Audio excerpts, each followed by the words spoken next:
Boddington's Demo-Dozer Buckets. I've had it for 7 or 8 years now, and it's a very well built unit. You see in the front of my bucket here, I've also added an attachment so that I can put a trailer hitch on there, which helps me out immensely. I can move my own trailer around. One of the best things about this bucket in my industry, I'm an arborist, is that I can grab logs from any point along the grapple bucket top. And instead of having just points that it spins on, I've got a nice long solid surface. And take note here that once I've got this piece of wood in there, I can use it to push stuff around. I'm in the process of stacking some logs here, and it works really well.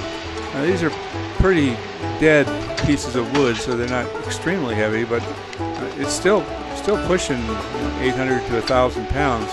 That long one in the bottom there, that one's probably 3,000 pounds, but I can move it around okay as well. It's capable of opening up to a fairly large size log. Those jaws, they do open up pretty far. I'm not quite sure how far. You can see I'm pulling 2 logs at a time here. I'm getting them out of the trailer, or off of the trailer, and pushing them around. And this is the one that I want to put on next, so I grab it.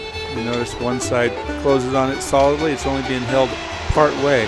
Sometimes I push it all the way to the back of the bucket, but if you can handle it, it's not quite as stable if you have it in front, but if you push it to the back, then it holds the log very, very securely.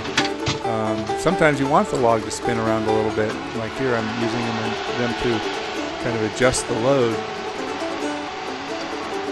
That's one strong bucket, I tell you. And I use this thing all day long sometimes. Just being able to push the load around, stacking a real nice, neat pile. I've still got about 25 or 30 more logs to go. Now I'm making a mess of things, so I try to keep it somewhat clean as I go. And one great thing about the Demo-Dozer Bucket is the ability to, well, you can back drag on just about any bucket, but this one you can push as well. It dozes, so you're speeding things up immensely. You're pushing and pulling rather than just back dragging all the time. I love this bucket. I can go on and on and on and tell you about all the great things that I do with it. But I mean, I pulled out some posts. Boy, they were driven in the ground about 6 feet. Somebody really whacked them in the ground. They were steel 2-inch posts. And just without much effort at all, it gripped on those slippery posts and still pulled them straight up. Great tool, great tool. I love it. Give John a call. You'll like it too.